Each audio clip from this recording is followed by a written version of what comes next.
That is excellent. Hey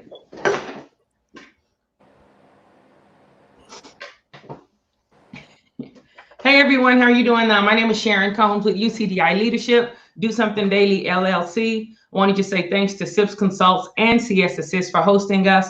It is Saturday. Man, it is May 9th. Can y'all believe that? Where did the time go? Even though 2020 has been the ultimate trip, time is still flying. And so we're just going to get right into the conversation. Today we'll be talking about expert or Nexpert, just how a lot of just because it's a pandemic, there are a lot of voices. Some voices are louder. Some voices, I don't know, they're just louder. And because they're louder doesn't necessarily mean they're correct. And so we'll talk about what does constitute an expert in any field, and then within the field of sterilization as well. Like, what can you be comfortable in knowing that someone is an expert just because they say so? And then also what LaWayne shared the other day, just because you have a license doesn't mean you can drive. So we'll talk about some of those things today as far as, who do we listen to? It's a lot of things going on right now. So what are some areas that we listen to? So I just want to ask you guys right off the bat, before we go into anything or do any full-on introductions, how do you determine, like, what are some things that you look for when gauging what an expert opinion is, like even in the field of sterilization? So for me, I'm looking at experience, because I feel like a subject matter expert, you have to be able to apply the theory. So the theory, and you have to have at least applied it in some shape or form throughout the industry, and to then therefore be able to be an expert to give information. It cracks me up sometimes. I'm just laughing at things that I've thought about over my career, where someone has said, "Oh, you should do this," and I'm like, well, where are you getting that information from? Oh, you should transport this way, or do these things this way. It's a reason why we do certain practices and procedures in our department. And it's funny how the people who weigh in sometimes on the method of why you should do something a certain way don't really have any general experience with doing it. So I think you definitely should have some knowledge and some experience in the field before you can deem yourself an expert in anything. Okay, excellent. How about you, Brian? I mean, I'm gonna agree totally. I mean, you sit back and look at it, a lot of people feel like, okay, I studied this in school and I did these particular things, but those are concepts that you got from a book. When you get out and actually do those particular things, it's completely different. And those things have their own set of rules and guidelines and things that you got to follow. And those of us in this field know, okay, I can produce something tomorrow and validate it on my end, but I don't get the validation from the person that actually built the other part of it. And you have to be able to mesh those two together. So when you talk about expertise and someone being a subject matter expert, then where did you get it from? And how long did you do it? And do you understand the concept of, okay, you read this book, but what if this happens? And what if this happens? There are so many different variables that come about that you can't get out of a book. It's life experiences. So right. I look at it that way. Okay, all right. So just a little devil's advocate here. I agree with experience. I believe experience is a component of expertise. Also, though, one of the things I get to do about 4 months out of the year is referee basketball. And so for people who really officiate basketball, see how the term even changes, referee versus officiate. For people who really officiate basketball, like there are tests that we have to take every year. And rules change. Like you hear people say over the back, well, there's no such call as over the back. But you can't tell that to the people in the stands. That's over the back, I know that's over the back because it was over the back like some 20 odd years ago, maybe even 10, but things changed. Even with experience, there are some processes that now in sterilization, we know better. Things that before we didn't monitor, now they're monitored. Like technology changes, we have these new systems, new tracking systems, things change. So experience, and then how about because even sometimes with your CEUs, I'm just going to say this, you guys keep your faces very still so there's no indication of agreement or disagreement. But even sometimes with CEUs, I like that. You can people may just take a CEU. It's not the same as like going to an ISHM conference or going to a local chapter conference where you're actually dialoguing with other professionals for best practices and getting some some more updated information. And so what are other things? So we have experience. What's another component outside of experience? Because there's a lot of people in SPD. I knew you were going to say that. And I think the other part of that is also the experience plays a big factor. But you also want someone that's going to apply themselves. You want someone that's actually going to make sure that they're a part of the different processes that happen to get these approvals, or to have a voice with things that are changing. You know, we right now is a prime example of we work in a field that changes daily. To me, an expert is somebody that's keeping up and keeping in contact with all of those particular things, and they can speak to that. But at the same token, it's not just going to throw the first thing out there that just because, well, this is how we've always done it. So I think a subject matter expert encompasses all of that, expertise being the experience being the main component of it, but there's other different facets of things that occur that have to be a part of that, like education. You know, I can tell you, I have people that go and get certifications just because, oh, well, because you have them and you have all these certifications, so I'm going to go get them just because I want people to feel like I'm just as important as you. I didn't just take them just to take them. I took them at different courses of my life to get to that point.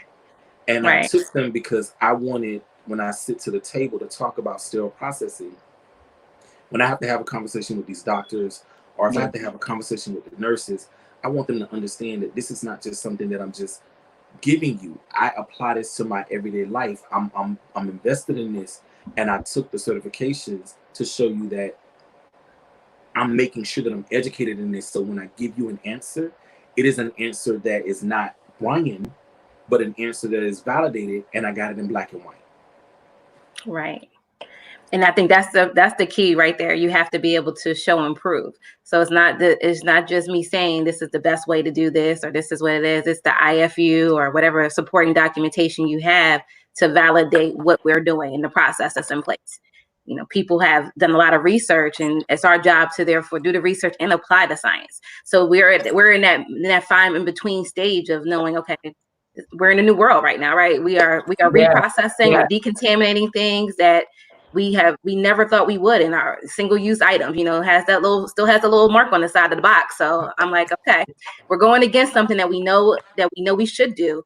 But again, we have to rely on that science, these practices, whatever information has been bestowed on the actual vendor or manufacturer, to lean on them for their expertise and apply it, and hope that we are doing everything correctly and that we don't have any repercussions for it later on down the line.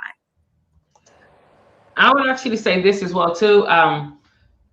Two things I want to add, and these are my opinions. For those of you out there, you know, this is an opinion, but there's not even a but. This is an opinion.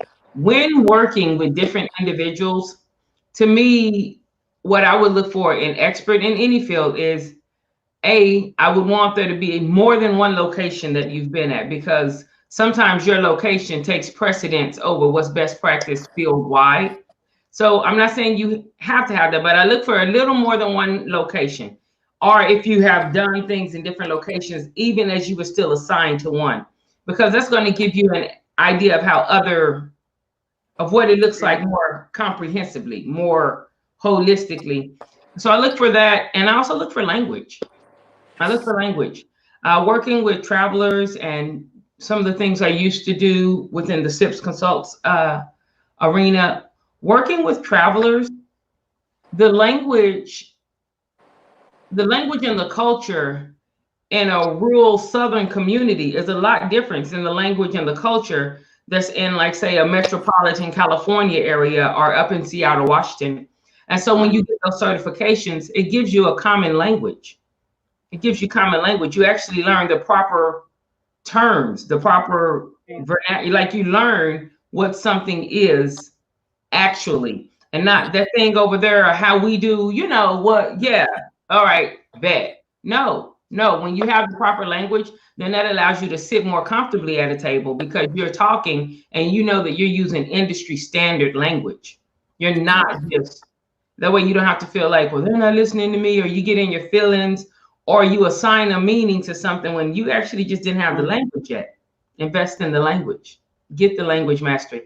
And so I just want to share that we are definitely going to go and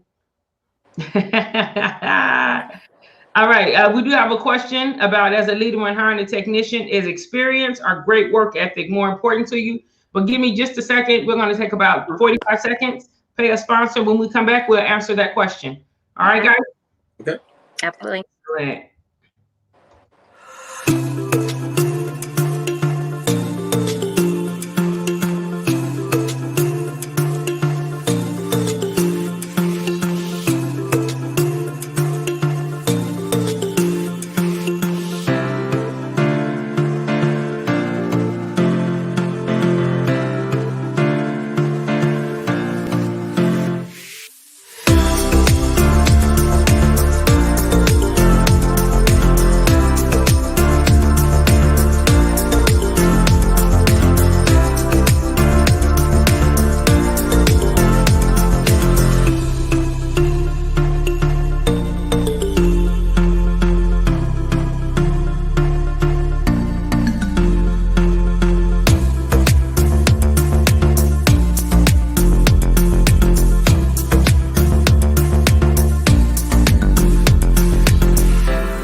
Excellent. All right, good. Everyone's looking lovely and wonderful. Thanks so much for that break.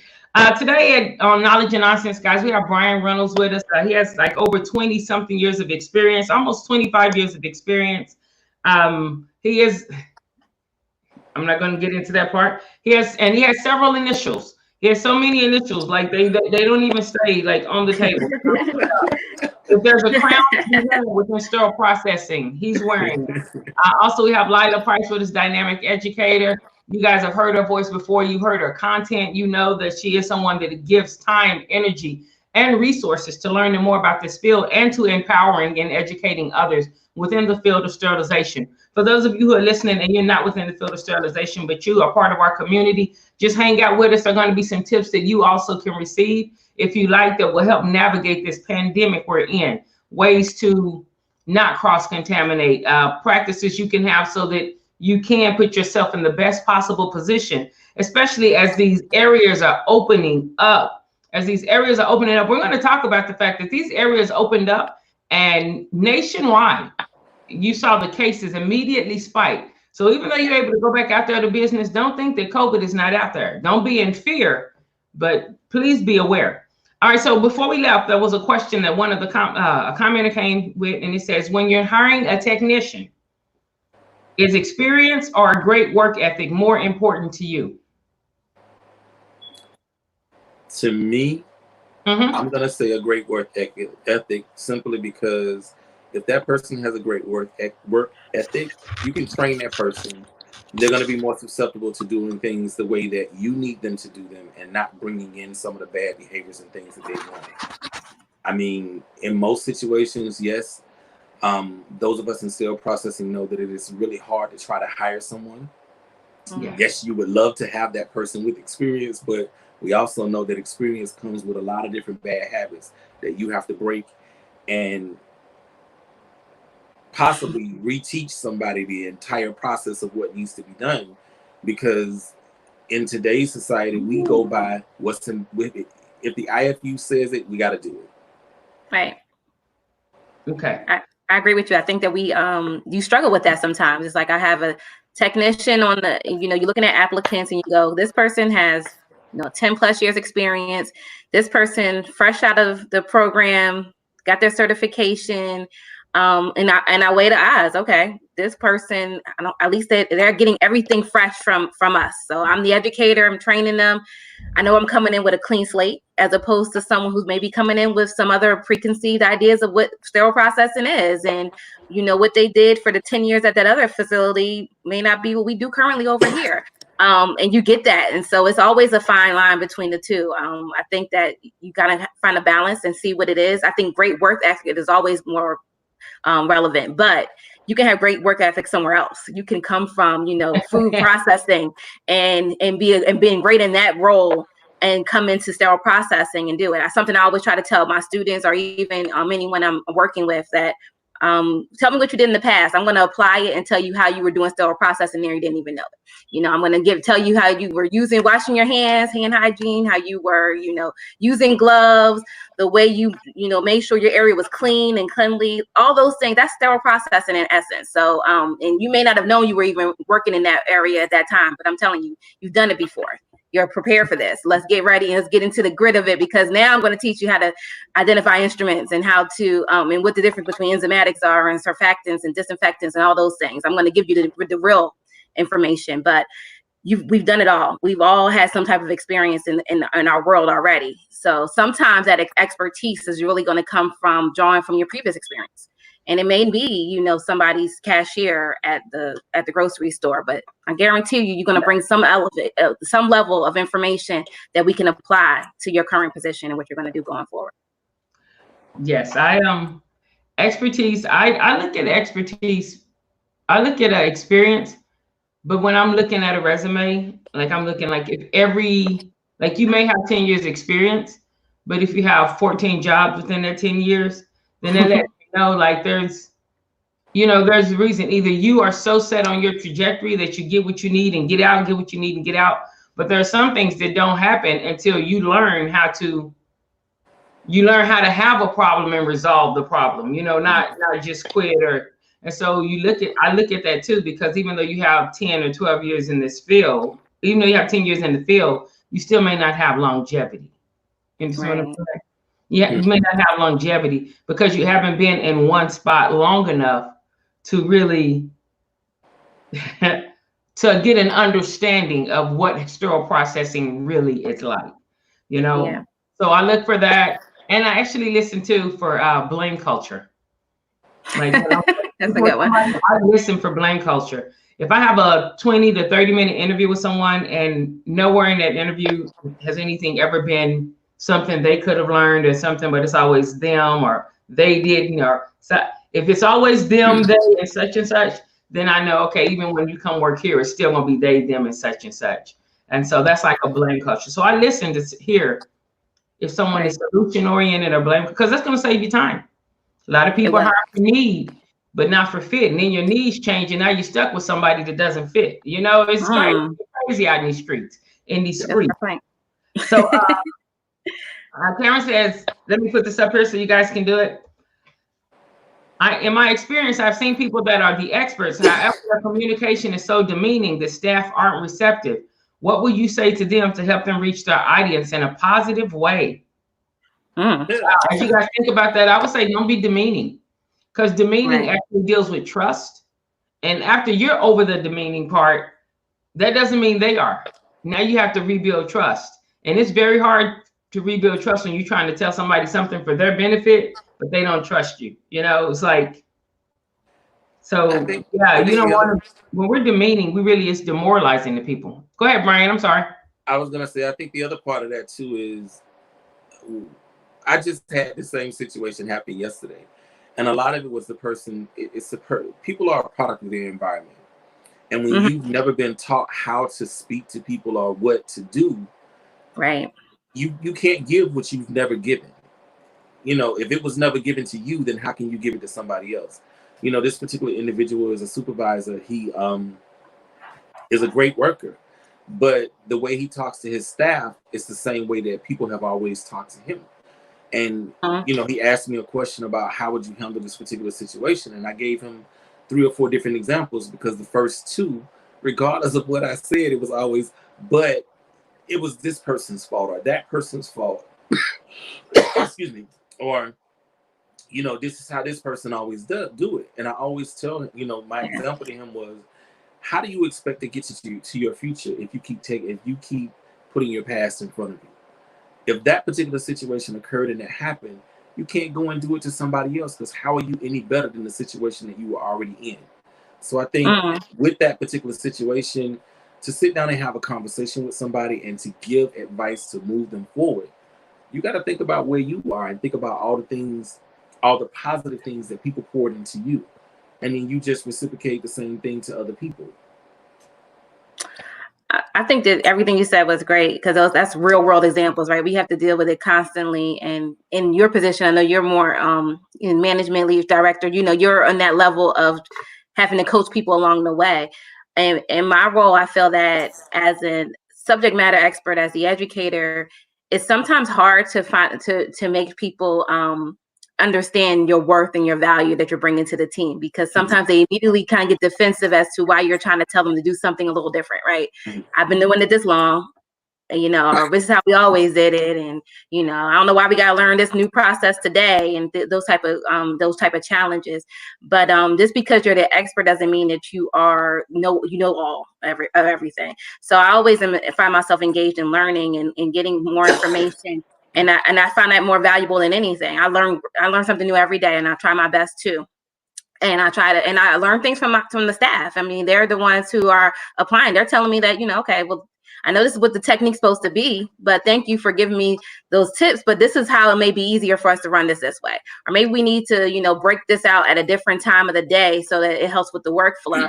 So you got to be receptive to all those things when you're working in these type of environments. So the expert, it's a great title. And, I like to be called the subject matter expert. And, it has people sending me emails from all over the facility sometimes.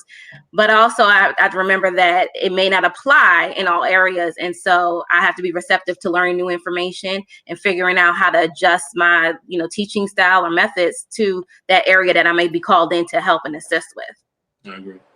Excellent. I love all of those. Agreed. I'll just say agreed. Another thing I wanted us to talk about, I'm going to do a shift right here, a hard shift, because this is good information, definitely for supervisors and managers, but also for their staff, because people do, like the thing that you said about the past, that was kind of powerful. I like that. That's one of the things, like you can't, especially if you're trying to move forward into something new, sometimes you can't bring everything with you. Yeah. If it ain't broke, don't fix it. No, it was broke. People just got used to working with a broke thing. You're limping. You are limping. And you're limping all over everybody, but you're limping. You know what I'm saying? Like, you think you're not limping, but you're limping. So I think too, like being honest, like listening to people, this is one of the scariest things to do, but it's so helpful. Ask people with no fear of retaliation. Like ask people, whether it's anonymously or whatever, ask people what they see when working with you. How people have suggestion boxes. And you may have somebody who just ill and don't care, want to destroy everything and be like, you're evil. You may have that. But people on the whole are actually going to say what they actually feel. And there'll be some patterns, there'll be some commonalities. And then you can take that and make an informed decision, All right, so listen, let's switch up a little bit, because so we're saying to be an expert is not just your credentials. We know plenty of people who've been in the field like less than 2 or 3 years, and they just went and got all the credentials at once. But you don't have any time on the floor, so to speak. Your feelings still get hurt if someone looks at you crazy, or if they don't take what you say because you have the credentials. Because look, we've been doing this, and what you're saying looks good on paper, but that doesn't play out. Or just so you do need the time. And that's what I was saying. Like, if you want to have power and be influential, you do need to have work and time invested. Work. We'll know the work. Be competent. Time to apply it. Time to try it out. What works? What didn't work? Ooh, that didn't work well at all. Eggs on my face. How do I deal with embarrassment? Egg on my face. So those are some of the things you have to navigate through to be an expert in any field. It means that you've gone through something.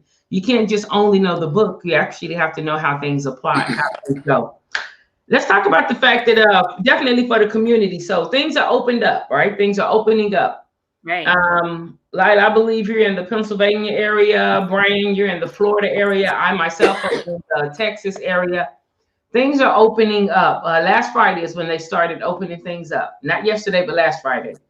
And I think we had 3,000 new cases before the weekend was over.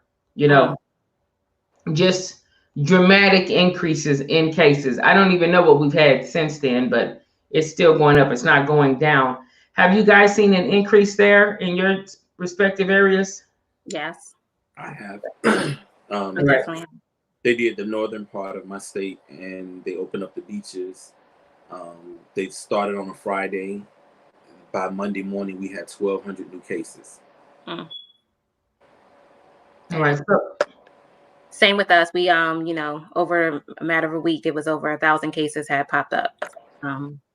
So testing is still available, but I think that people were reluctant to the fact that, well, I've been in the house and nothing, I didn't feel sick. So now I'm gonna go outside and enjoy. And then we had also a spike in weather. So the weather got really nice last weekend. So then that, you know, prompted a lot more activity outside. Well, And I as was you know, amazed.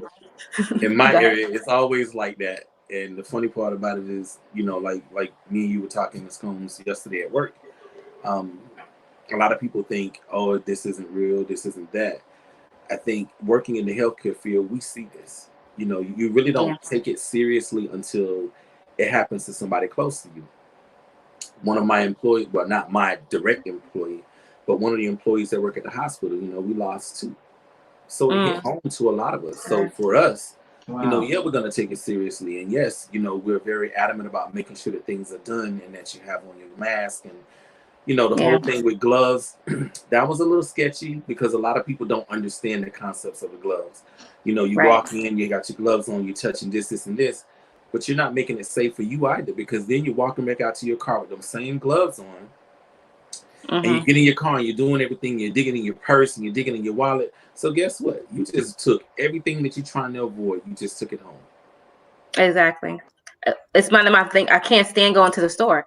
I'm just looking at people with masks on underneath their nose, and then they got on gloves. They touching stuff. They touching their phone. They touching their face. I'm just like, oh my God. They're touching the mask, and I have to remind myself that I'm, you know, everyone's not an expert.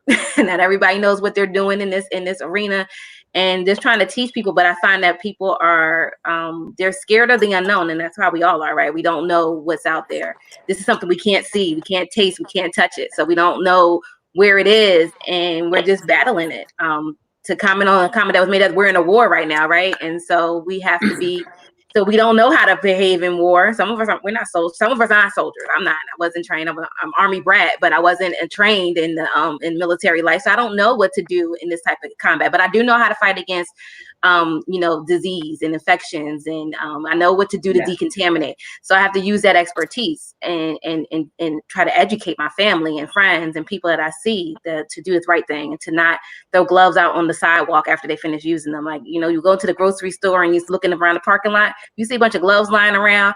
I immediately just go, I don't even want to go in there, because that means everything that those gloves touched is all over the place, because they used them and discarded them. They didn't care where they threw them on the ground outside. And you know, they didn't care what they touched when they were in the store, right? You know what you're dealing with when you talk about the people that you're going to be interacting with. So be careful. That's all I can tell the people. Be careful, you know. Very much so. One of the things I really loved, as far as a community, I really loved when COVID came. I didn't love COVID, but I really loved when it came, everybody like united, almost like 9/11. Everybody united to fight this common enemy. And now it's no longer common. It's no longer a common enemy. Like, some people don't think it's an enemy because they're like, it's not real. The media made it up. These numbers are jacked or whatever. Like, and unless, I don't want to say unless, but normally if something hits your circle, then you're like, okay, wait, this is real. Or I have colleagues who, you know, they're like, man, dang, every day I go to work, I'm looking at them taking bodies to the morgue from this, or people who are in those facilities, like the nurse who was like, hey, this isn't a safe practice. And then they waited 30 days and fired him. You know, like, they fired him for speaking up in the things he's supposed to speak up about, you know? So it's just a lot of what we're seeing now, though, is things are opening up. And this is the hot seat question for today. And it is community-wide, not just sterile processing, but community-wide. What we're seeing now is some of the old school, when people are afraid, they do different things.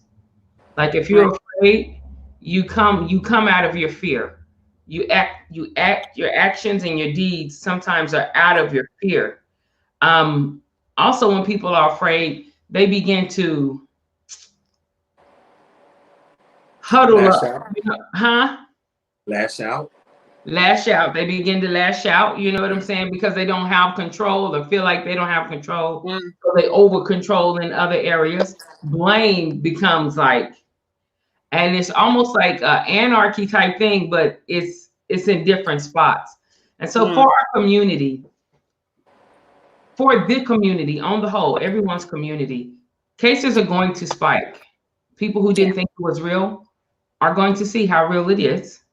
They may or may not pass away. Everyone doesn't die. The majority of people don't die. It's just uncomfortable as heck, you know? But during this time when people may begin to act a little nutty and we're still in this, you know, our structures aren't even back in place yet. Things ain't standing back up yet, you know. We got an arm on the rope trying to get up in the boxing ring, but things ain't standing up yet. Their feet aren't underneath them. What are some just counsels as people? Is there anything you have that you would say to people who, just to try to help them hold their form and not do tit for tat or not get in foolishness, you know? You know, we see stuff going on. We don't have to point it out, but there's some disparities, you know, and so we want people to be safe. Anything you would share with the community? I was gonna say this. I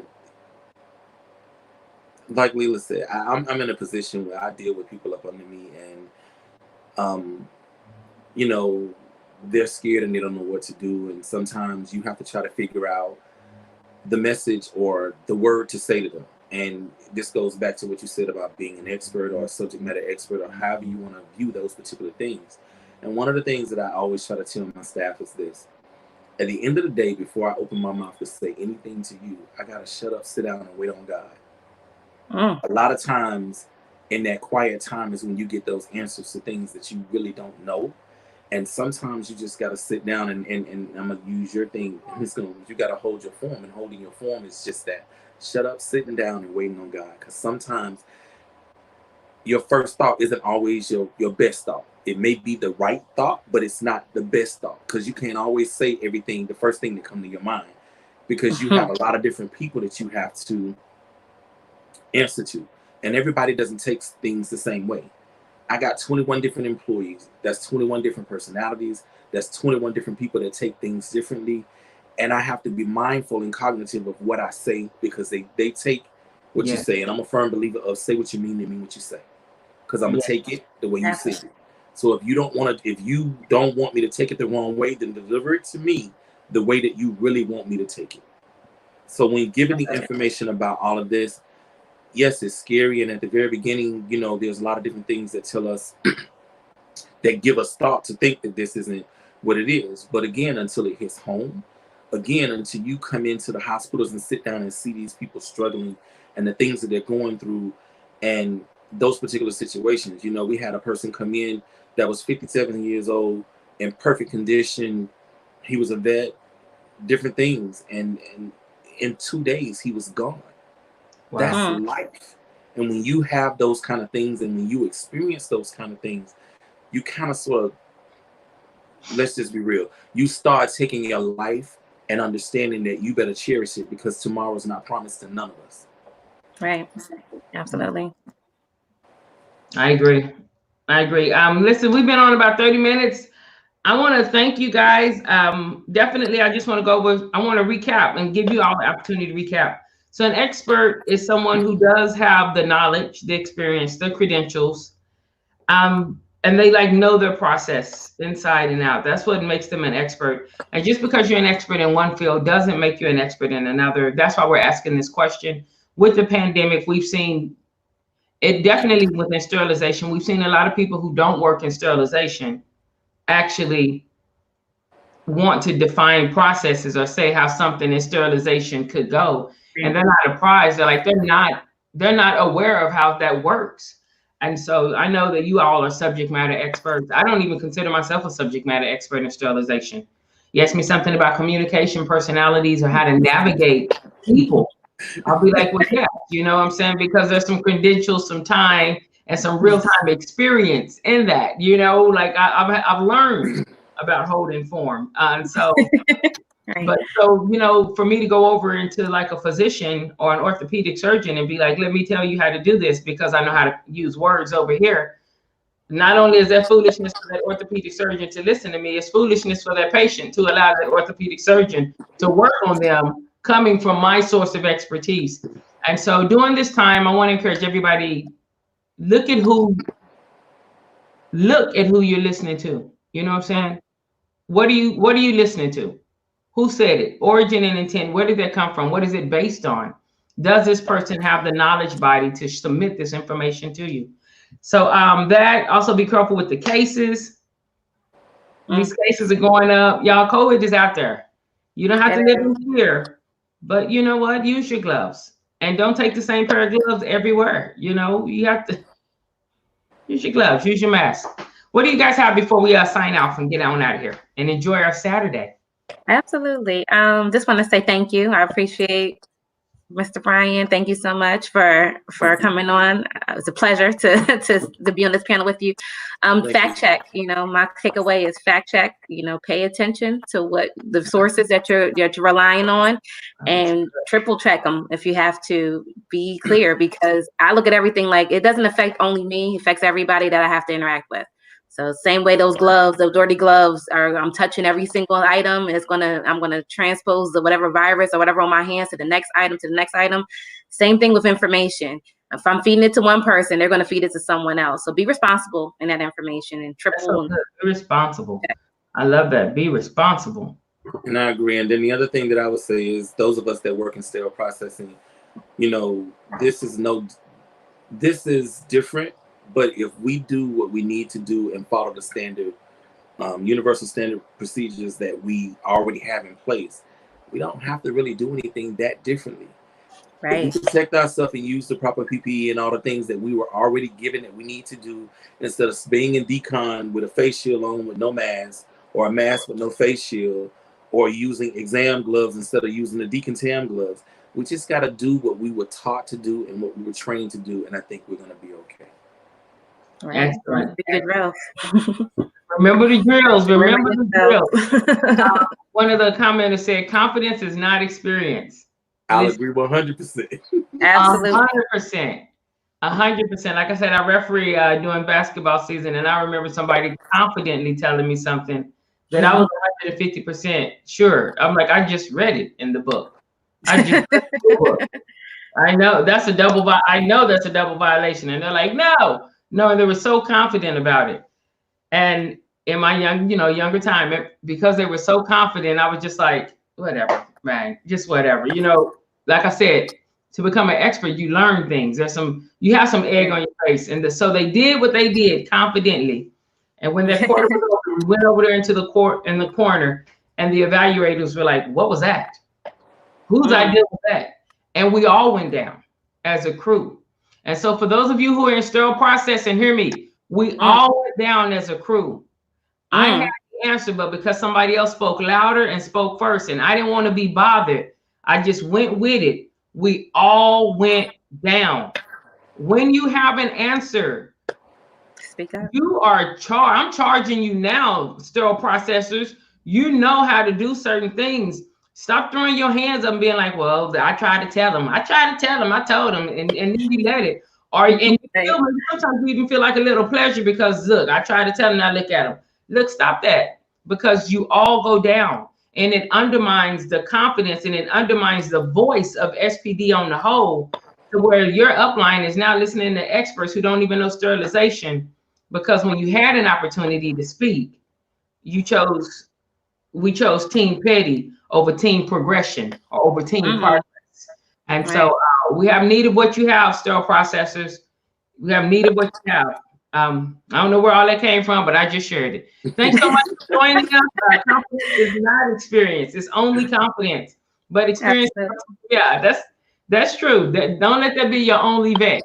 Don't let that be your only vet. Y'all have a great time. We're going to go out here with a commercial, and that's it. Broadcasters, if you guys want to hang out for a little bit, we can talk in the back studio in the green room. Team progression. That's right. Team progression in every area of life. But thank you guys so much. And everyone out there, have a great Saturday, whether you're looking now, whether you look later. Have a great Saturday. Be kind to one another. Be nice to one another, not for fame or reward, but because it's just a great thing to do. All right.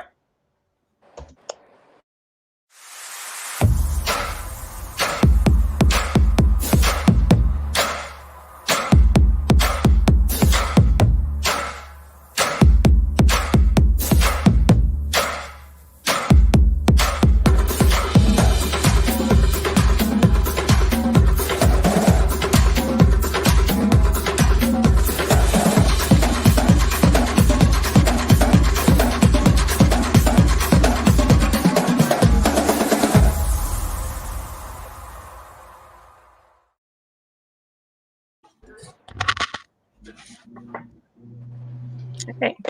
Hey.